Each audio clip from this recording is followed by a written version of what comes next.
अच्छा, black magic से जुड़ा हुआ एक किस्सा आपने अक्षत भाई रिसेंटली सुनाया था जी। बिलीव करते हैं आप इसमें? कभी आपने कोई प्रैक्टिस की है या ऑब्जर्व किया है या एक्सपीरियंस किया है? मैंने ऑब्जर्व भी किया, मैंने एब्जॉर्ब भी किया। अच्छा, जी, मैंने ये दोनों शब्द किए हैं। ऑब्जर्व तो प्लीज एक्सप्लेन। मेरे जीवन में सब अच्छा चल रहा था और मैं ये सब बिल्कुल नहीं मानता था। मेरी माँ मानती थी, मैं बिल्कुल नहीं मानता था। आज भी मतलब मैं अंधभक्त किसी भी चीज़ का नहीं हूँ, है ना। आप मेरे ये काला धागा नहीं है, ये शारदा चिन्ह है, इसका मीनिंग अलग है। लेकिन उसके अलावा आपको मेरे कोई ताबीज़, कोई माला, कोई ये शादी की अंगूठी है, बाकी कोई अंगूठी आपको नहीं मिलेगी।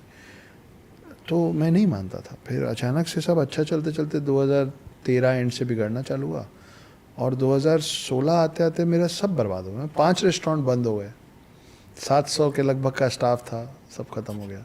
बहुत प्यारा सुंदर सा 8000 स्क्वायर फीट का खरीदा हुआ घर था, जो एक समय में इनसाइड आउटसाइड का कवर पेज था मैगजीन का, ओके, बिक गया। कुछ भी नहीं बचा। एक गाड़ी बची थी, वो गाड़ी मैं ड्राइविंग सीट पे बैठा हूँ और मैं कभी ऐसे बहुत तेज़ चलाने वाला व्यक्ति नहीं रहा हूँ। जब ऐसे भी जब आप शादीशुदा हो जाते हैं, आपके कार में एक बच्चा बैठने लग जाता है तो आपका परमानेंट स्पीड स्लो हो जाता है। वो गाड़ी खड़ी ट्रक में घुस गई। तो क्या हो रहा था आसपास कुछ समझ ही नहीं आ रहा था। एक एक करके सब चीज़ ख़राब होती चली गई।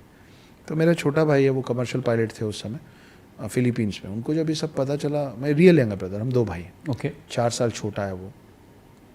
उसका भी सोल एज मुझसे बड़ा है, वो बहुत समझदार और स्थिर है। जब कुछ आसपास अभी भी गड़बड़ होता है ना, तो मैं पैनिक करने लग जाता हूँ। वो पैनिक नहीं करता, वो बोलता है। तो वो वापस आया, वो और उसकी जो समकक्ष हैं, वो बैंगलोर से।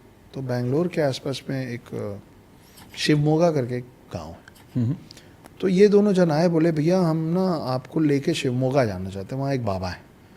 और मैं चिढ़ गया उन लोग पे बिल्कुल। मैं बोला इतनी परेशानी चल रही है, दिमाग सही जगह पे हम लोग का है नहीं। इतना कुछ, कभी कभी थाने जाना है, कभी कोर्ट जाना है, कभी बैंक जाना है। पैसे उधार में 3.5 करोड़ के कर्ज में था, सब कुछ बेचने और बिकने के बाद कहाँ से दूंगा नहीं पता। मैं बोला तुम बोल रहे हो 3 जन बैंगलोर चलेंगे और वहाँ से शिवमोगा चलेंगे, दिमाग ख़राब हो गया तुम लोग। नहीं नहीं, हमने उनके बारे में सुना है, हमारे आसपास ऐसे लोग हैं जिनके लाइफ में चेंज आया है, आपको चलना है। बोला नहीं जाऊँगा। जब आप गुस्से में होते हैं और परेशान होते हैं ना, तो आप रिजिड हो जाते हैं। नहीं जाऊँगा। मेरे बिना वो दोनों मेरे बिहाफ पे गए। मैं आज तक उस बाबा से मिला नहीं। वो गए, वो बताए कि ऐसा ऐसा हो रहा है। तो इन लोग बताते हैं कि वो बाबा बहुत जल्दी जल्दी बोलते हैं। वो बोलते हैं भूमिका मत बनाओ यार, सीधे पॉइंट पे आओ, और लोग हैं, सबको अटेंड करना। तो बोले कि कुछ कीजिए। बोले वो तुम्हारे घर के, तुम्हारे परिवार के आसपास वाले ने किया है इस पर, और मैं हटा नहीं सकता हूँ, लेकिन मैं रिवर्स कर सकता हूँ, जहाँ से आया उधर भेज दूंगा। तो तुम्हारे करीबी लोग हैं, उनका नुकसान हो जाएगा, बोलो क्या करना है। तो वो लोग बोले सगा भाई है, उसको बचाने के लिए जो मरे मरे, हम क्या करें, इसको ठीक करो। तो बोले कि हाँ ठीक है, फिर अभी तो तुमको अपने आप पता चल जाएगा, जिसके साथ यही इसी तरीके की चीज़ें होंगी ना जो तुम्हारे भाई के साथ हो रही है, समझ जाना उसी का काम था। और आपका रुक जाएगा। हाँ, मतलब वो बाउंस बैक हो जाएगा। ओ, काट नहीं है बट ट्रांसफर हो जाएगा। हाँ, बोले काट नहीं पाऊंगा, वापस भेज दूंगा। बाप रे। तो जिसने किया है ना, वो मतलब बोलते ना, उड़ता तीर तुम ही पे आके लग जाएगा। तो बोले ऐसा हो जाएगा। ये लोग आए, बोले कि ऐसा ऐसा। मैंने 1 सेकंड का सीरियसनेस नहीं दिया। मतलब हाँ ठीक है, जाओ काम करो। उस समय ऐसे भी बहुत तकलीफ में और परेशान रहता था, बात बात पे मैं भड़क जाता। मैं बोला हाँ कर लेना। थोड़े समय बाद मेरे नाम मत पूछेगा, कोई परिवार ही है, परिवार का ही कोई सदस्य है। उनके साथ मेरे साथ 2-3 चीज़ें हुई थी। मेरे से मेरा बच्चा दूर हो गया था, मेरा बहुत बुरा एक्सीडेंट हो गया था, और मैंने अपने हाथ से अपना जीवन ख़त्म करने की कोशिश की थी। वो तीनों चीज़ एक इंसान के साथ हो गया, मेरे करीबियों में। अरे बाप रे। और सेम सीक्वेंस में हो गया। अब आप कैसे नहीं मानेंगे? आपकी मजबूरी हो जाएगी मानना कि एक इंसान ने आपको बोल के भेजा है कि जिसके साथ होगा समझ जाना, और होगा। और अभी उनकी जीवन की क्या स्थिति है अभी? मैं अब टच में नहीं हूँ, मैं बिल्कुल टच में नहीं हूँ। लेकिन जब मेरा समय बिगड़ा था ना, तो बिना किसी कारण के वो मेरे जीवन से अपने आप ही हट गए थे। जब भाई अगर मैं आपसे प्रेम करता हूँ और आपका समय बिगड़ेगा, तो मैं अपना प्रेजेंस आपको ज़्यादा दिखाऊंगा ना, मेंटल सपोर्ट की, चिंता मत कर हम हैं। जब मेरा समय बिगड़ा तो वो लोग ऐसे गायब ही हो गए मेरे जीवन से, कि भाई तुम्हारा एक्सीडेंट हुआ तो तुम ठीक हो, तो करवाया ब्लैक मैजिक उन्होंने ही करवाया था ये आप? मुझे नहीं पता, मुझे नहीं पता, पर पर as ये per मेरे बाबा सामने जी का वर्जन, ये मेरे सामने है, मैं इसको कैसे झुठला दूँ, ये मेरे सामने है। मैं उन लोगों को जानता हूँ, मैं उस इंसान को जानता हूँ, इंसान आज भी जीवित हैं। तो मैं वही बोल रहा वो हूँ बाबा जी से मिले आप? मिलने की इच्छा जाहिर की कभी? नहीं, मैं नहीं मिला, मैं घबराता हूँ इन चीज़ों से। तो मैं हर किसी को बोलता हूँ रौनक भाई, मैं कोई गुरु नहीं हूँ, मैं कोई बाबा नहीं हूँ। कई लोग बोलते हैं कि आप हमारे गुरु, नहीं हूँ मैं गुरु। मैं बोलता हूँ मैं पैर में मत छुओ, गले लगो, दोस्त बनो, छोटा भाई बनो, गुरु शिष्य वाला रिश्ता मत बनो। उसके लिए you need to be something else. Sadhguru हैं जो गुरु बन सकते हैं, उस डिसिप्लिन में है जो मेरा नहीं है डिसिप्लिन। मैं एक राइटर हूँ, मैं अपनी दिनचर्या, अपना खाना, अपने जीवन और अपने परिवार वालों की परेशानी घटाने निकला था रास्ते पे। जो समझ आ गया वो मैं साझा कर रहा हूँ, चाहे वो डिप्रेशन की बात हो, मोटिवेशन की बात हो, हम मेरे भगवानों की बात हो, मेरे कल्चर की बात हो, मैं बात करता हूँ। ये क्यूरियोसिटी नहीं है आपको कि इसके बारे में भी लोगों को बताना चाहिए कि ब्लैक मैजिक हुआ है या नहीं हुआ है, इसको कैसे टैकल करें, पता करें इसके बारे में? बिकॉज ये बहुत बड़ा एक प्रॉब्लम स्टेटमेंट है बहुत लोगों के लिए, क्योंकि बहुतों की लाइफ अगर गड़बड़ हुई है तो ये एक अगर मेन कारण है कि किसी ने कुछ करवा दिया है, तो इसके बारे में आपको कभी लगा नहीं, ऐसा क्यूरियोसिटी नहीं हुई है कि मेरे साथ हुआ है जिसका आपके पास एक्सपीरियंस और एग्जाम्पल भी है जी। तो आपको कभी नहीं लगा कि किसी और के लिए भी कुछ ऐसा रास्ता बनाया जाए कि भैया अगर ये प्रॉब्लम आई तो पहले जाकर चेक करोगे, ये तो नहीं है? नहीं, इस चीज़ की समझ भारत में लगभग सबको है। आप किसी भी एरिया में जाएंगे, जब अचानक से सब अच्छा चलते हुए चीज़ें बिगड़ने लग जाती हैं तो कोई घर का वास्तुशास्त्र चेक करवाता है। हर हिंदू परिवार बोलता है कि यार कुछ नहीं भी है ना, एक काम करो, घर पे एक पूजा करवा लो, एक नज़र उतरवा लो, नज़र उतरवा लो। ये सब होता ही है। तो आप जिससे नज़र उतरवा रहे हैं, आप किसी पंडित को बुलाएंगे अपने घर पे कि भाई अखंड पाठ कर दीजिए या सत्यनारायण की कथा कर दीजिए, तो वो लोग भी आपको बता देते हैं कि, और बेसिकली ब्लैक मैजिक मतलब आपके साथ भी हुआ होगा रौनक भाई, सबके साथ होता है कि हम कहीं जाते हैं और फॉर नो रीज़न हम बोलते हैं यार यहाँ से चलो ना, अच्छा नहीं लग रहा, we don't have an explanation, मेरे को क्या तकलीफ दे रही, क्या बुरा लग रहा है।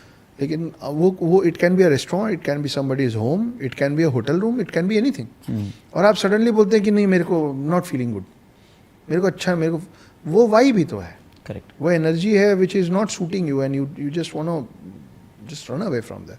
और कहीं उल्टा भी होता है कि कहीं आप जाते हैं, कुछ लोगों से मिलते हैं और कोई रिश्ता नहीं है और आपको लगता है कि यार इनके साथ थोड़ी देर और समय बिताओ। जैसे अभी देहरादून का एक परिवार है, संदीप बेदी और ज्योतिका हैं। मैं उनसे देहरादून लिट फेस्ट में गया था और उन्होंने बोला अक्षत नाश्ते पे घर आओ। मैंने बोल दिया ठीक है, पता नहीं क्यों बोल दिया ठीक है। मैं वहाँ गया, मैं बहुतों से मिला हूँ, मैं बहुत लोगों को खोया हूँ, मैं पूरे देश में घूमता रहता हूँ, तो मैं अनगिनत लोगों से मिलता हूँ। उनके घर गया, मैं डिनर किया, ब्रेकफास्ट किया, हम थोड़ी देर बैठे बतियाए। वहाँ से जब मैं निकला तो वो सब मेरे को उन्हीं की कार में बैठ के वो मेरे को होटल छोड़वा रहे थे, फिर मेरे को एयरपोर्ट जाना था। तो वो पूरा परिवार सामने खड़ा हुआ है, मैं गाड़ी के अंदर बैठा हूँ, मैं मुस्कुरा रहा हूँ, वो सब रोना शुरू किया, मैं रोने लग गया। मैं होटल तक, उनके घर से होटल तक मैं रो रहा था, उनसे पहली बार मिला हूँ और ये 1 साल पुरानी बात बता रहा हूँ। तो आप सोचिए ना, कुछ तो होता है ना energy, and you don't understand, I don't understand it, I am still figuring out and trying to understand what it is. But आपने क्या उस टाइम ये जानने की कोशिश की कि उस व्यक्ति ने किया क्या था?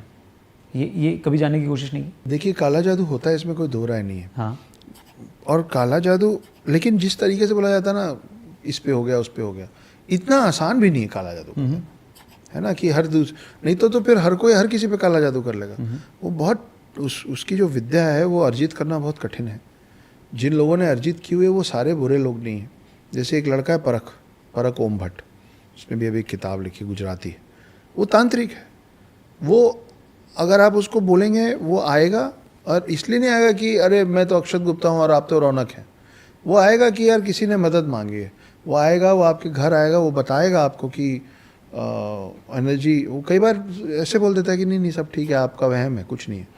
और कई बार बोलेगा ये पूजा है, वो पूजा करेगा, अपने पैसों से करेगा, आपके घर पे 1 रुपये नहीं लेगा, ना कंसल्टेंसी ना कुछ। तो सिर्फ ब्लैक मैजिक सिर्फ गलत नहीं होता है, आपके पास कोई भी, अब आप आग जलाना सीख गए हैं तो आप डिसाइड करेंगे ना कि आग जला के रोटी सेकना है कि घर सेक देना तो वो तो आपके हाथ में है। तो black magic can be used from both sides. But आपने कभी फाइंड आउट करने की कोशिश नहीं की कि क्या हुआ था, क्या करवाया था इस आदमी ने जिसका भी सब कुछ खराब हो? I have better things to do in my life. कोई आपका बुरा करना चाह रहा है, फिर आप उसको क्यों वक्त देंगे? मैं उसने क्या किया और उसने क्यों किया, उसमें आप उस व्यक्ति को और समय दे रहे हैं, वो आपके समय के लायक नहीं है। नहीं, मैंने इसलिए पूछा क्योंकि आपकी लाइफ डिस्ट्रॉय हो गई और फिर ये जानने की जिज्ञासा या इच्छा कि भाई इसने मेरे लिए जो करने की कोशिश की सब कुछ अपसाइड डाउन हो गया, मेरे को इसलिए मैंने ये सवाल पूछा वो आपसे। होना तो चाहिए था। अब आप बोल रहे हैं तो मेरे को भी लग रहा है कि हाँ होना चाहिए, पर जेन्युइनली मैं बताऊं, शायद मैं उस समय दूसरे माइंडसेट में था, या शायद उस माइंडसेट ने हेल्प भी किया आपको, तभी आप हाँ कि वरना फिर आप और डीपर डिग करने की मैं कोशिश इन्हीं करते चीज़ों तो में और फंसा एंटेंगल रह हो जाता। जाते। करेक्ट। मेरी उस समय प्राथमिकता ये थी कि यार मेरे परिवार को कर्जे से निकालना है, मेरे माता पिता डिप्रेस्ड हैं, उनको ठीक करना है, उनको वो तब ठीक होंगे जब